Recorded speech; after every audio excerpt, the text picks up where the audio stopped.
قطر کا شمار مغربی ایشیا کے ایک اہم ترین ملک میں ہوتا ہے جو جزیرہ نمائی عرب میں واقع ہے۔ معاشی اعتبار سے قطر دنیا کے امیر ترین ممالک میں سے ایک ہے اور عالمی سطح پر اپنی ایک اہمیت رکھتا ہے۔ قطر عرب لیگ، اقوام متحدہ، تنظیم تعاون اسلامی جیسی تنظیموں کا ایک فعال رکن ہے۔ ساتھ ہی قطر کے یورپی ممالک کے ساتھ بھی اچھے اور خوشگوار تعلقات ہیں۔ قطر سعودی عرب، متحدہ عرب امارات اور بحرین کے درمیان واقع ایک امیر ترین ملک ہے، جس کا اندازہ اس بات سے ہوتا ہے کہ اس ملک کی فی کس سالانہ آمدنی $1,28,000 ہے، جو کہ امریکہ، سنگاپور اور دیگر خلیجی ممالک کی فی کس سالانہ آمدنی سے کہیں زیادہ ہے۔ یہی وجہ ہے کہ قطر کو مشرق وسطیٰ کا ویکس بھی کہا جاتا ہے۔ قطر آج ہمیں جس حالت میں نظر آتا ہے وہ ماضی میں ایسا بالکل نہیں تھا، بلکہ اگر چند سال پہلے کے حالات کو دیکھیں تو قطر صرف ایک صحرا تھا جس میں غربت، بھوک اور بوریت کے علاوہ کچھ بھی نہیں تھا۔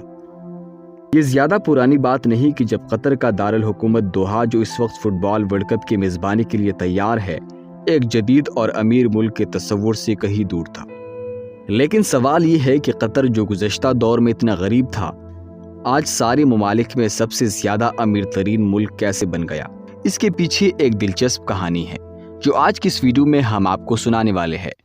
تو آج کی یہ ویڈیو آخر تک لازمی دیکھیں، اور اگر آپ ہمارے چینل پر نئے ہیں اور ابھی تک چینل کو سبسکرائب نہیں کیا تو برائے مہربانی سبسکرائب کر دیں اور ساتھ موجود بیل آئیکن کو بھی پریس کر دیں تاکہ ہر طرح کی معلوماتی ویڈیوز آپ کو بر وقت مل سکے۔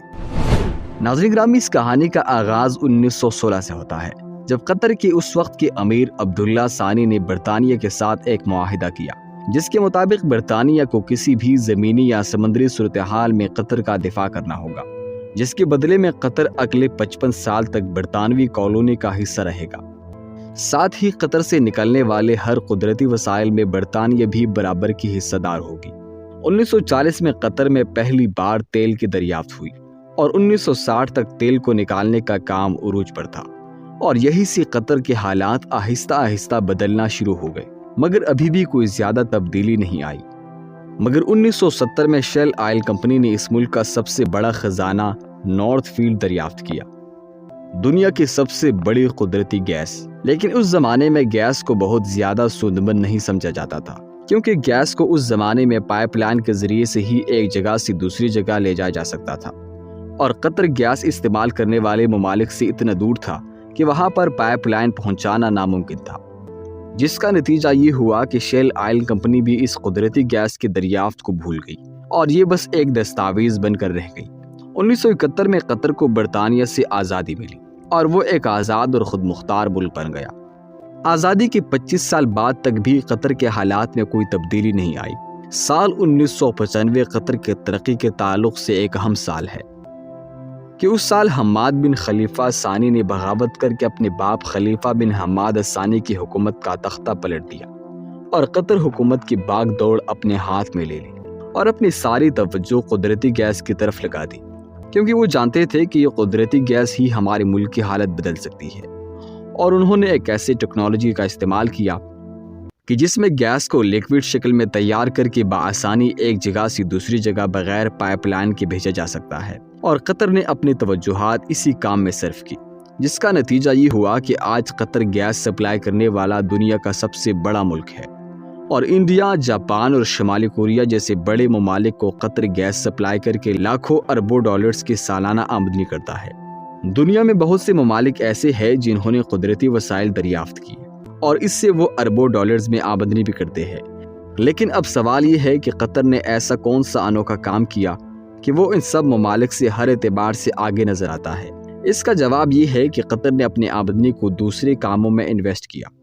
جس کے لیے قطر نے سال 2005 میں قطر انویسٹمنٹ اتھارٹی کے نام سے ایک کمپنی بنائی، جس کا مقصد تیل اور گیس سے ہونے والی آمدنی کو پوری دنیا میں انویسٹ کرنا تھا، جس کا نتیجہ یہ ہے کہ آج دنیا کے ہر بڑے ملک اور بڑی کمپنی میں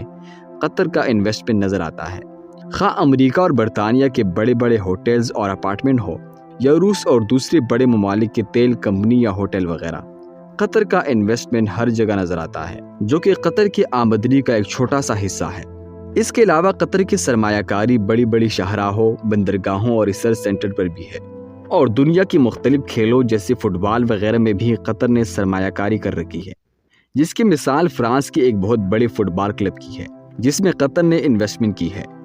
اس کلب میں میسی اور نیمار جیسی دنیا کے نامور اور مشہور ترین فٹ بال کھلاڑی کھیلتے ہوئے نظر آتے ہیں۔ 2022 فیفا ورلڈ کپ، جو کہ دنیا کے کھیلوں کا سب سے بڑا میلہ ہے، یہ بھی قطر میں ہو رہا ہے، جس کے لیے قطر نے دنیا کی جدید ٹیکنالوجی اور ہر طرح کی سہولیات سے لیس بہترین قسم کے فٹ بال اسٹیڈیم تیار کر رکھے ہیں۔ قطر نے خود کو معاشی اعتبار سے مستحکم بنا کر بین الاقوامی سیاست میں اپنا اثر و رسوخ حاصل کرنے کے لیے دنیا کا سب سے بڑا عرب میڈیا نیٹ ورک شروع کیا، جسے آج ہم الجزیرہ کے نام سے جانتے ہیں۔ چونکہ قطر ایک عرصے تک سعودی عرب کے زیر اثر رہا اور نئی امیر خلیفہ بن حماد بھی اس بات سے بخوبی واقف تھے کہ اگر قطر کو دنیا میں اپنی ایک الگ پہچان بنانا ہے تو اس کے لیے اس کی الگ پہچان بہت ضروری ہے۔ پوری دنیا تک قطر کی آواز پہنچانے میں الجزیرہ کا ایک اہم کردار ہے۔ سال 2010 کی عرب سپرنگ تحریک کے دوران الجزیرہ واحد ایسا چینل تھا جس نے اس کا لائیو ٹیلی کاسٹ کیا، جس کی وجہ سے الجزیرہ کو سعودی عرب، متحدہ عرب امارات اور دیگر عرب ممالک کی طرف سے شدید تنقید کا نشانہ بنایا گیا۔ قطر کے پاس قدرتی گیس کی وجہ سے مستقبلی فوائد اور الگ امتیاز ہے، اور وہ یہ ہے کہ تیل کے بارے میں ماہرین یہ کہتے ہیں کہ 2030 نہیں تو زیادہ سے زیادہ 2040 تک تیل کا متبادل مل جائے گا، یعنی تیل کی جگہ بجلی کے استعمال سے لوگ اپنی ضروریات پوری کر سکتے ہیں۔ لیکن اس کے بارے میں کوئی ایسی پیشن گوئی نہیں ہے کہ گیس کا بھی متبادل تلاش یا دریافت کر لیا گیا ہو، بلکہ اس کے الٹ گیس کے مانگ میں تیزی سے اضافہ ہو رہا ہے۔ حال ہی میں روس اور یوکرین میں جنگ کی وجہ سے روس کی جانب سے گیس پائپ لائن بند ہونے کی وجہ سے قطر کی گیس کی مانگ میں 10% اضافہ ہوا ہے، اور یورپی ممالک بھی اب گیس کے لیے قطر کی طرف دیکھ رہی ہیں، جس کی وجہ سے قطر معاشی طور پر اور مضبوط کھڑا ہوا نظر آئے گا۔ اس سال یعنی 2022 تک قطر کی انرجی ایکسپورٹ پہلے ہی $10 بلین کو پار کر چکی ہے۔ تو جب کل باقی عرب ممالک تیل کے متبادل سے پریشان ہوں گے تو وہی قطر کو اس بدلاؤ سے کوئی خاص فرق نہیں پڑے گا۔ حال ہی میں قطر میں سب کچھ اچھا نہیں ہو رہا۔ حالیہ دنوں میں مزدور طبقے کی حالت سے متعلق بہت سے سوالات نے جنم لیا ہے، لیکن پھر بھی قطر باقی عرب ممالک کے مقابلے میں کافی اوپن اسٹیٹ ہے، جہاں میڈیا کی آزادی ہے اور معاشی حالت بھی کافی بہتر ہے۔ قطر کی آبادی کا 60% حصہ وہ ہے جو ساؤتھ ایشین ہے، جو غربت، سیاست اور دیگر وجوہات سے اپنے اپنے ملکوں سے آ کر قطر میں آباد ہوئے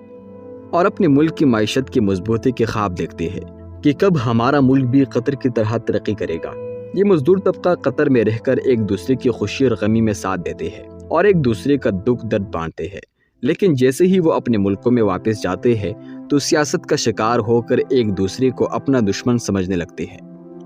امید کرتا ہوں کہ آج کی یہ معلوماتی ویڈیو آپ کو پسند آئی ہوگی۔ اس طرح کی مزید ویڈیوز دیکھنے کے لیے ہمارے چینل کا وزٹ کریں، چینل کو سبسکرائب کر دیں اور ساتھ موجود بیل آئیکن کو بھی پریس کر دیں